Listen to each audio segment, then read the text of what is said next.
আজকে খেলাম কাঁচা আম ভর্তা।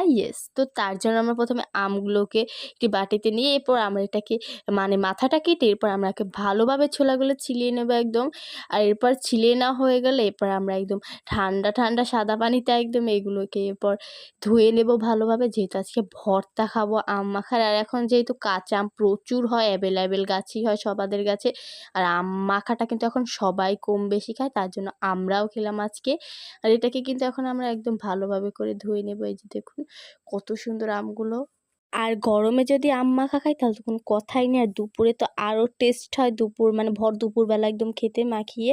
আর এরপরে আমরা এটাকে ভালোভাবে ছিলিয়ে নিয়েছি, একদম ছিলিয়ে এরপর আমরা এটাকে মানে ইটা দিয়ে সুন্দর করে কুচি কুচি কুচি কুচি করে নিয়েছি। এরপর আমরা দুটো শুকনো মরিচ টেলে নিয়েছিলাম, যারা ঝাল বেশি খাবেন তারা 2-3টে নিতে পারেন, আমি দুটোই নিয়েছি।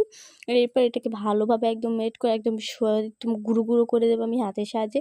আর এদিকে কিন্তু আমি নিয়েছি লবণ, মরিচ, হালকা একটু মরিচ, আমরা যেহেতু মরিচ দিয়েছি তারপর একটু হালকা মরিচ দেবো, নাহলে একটু রঙটা হবে না।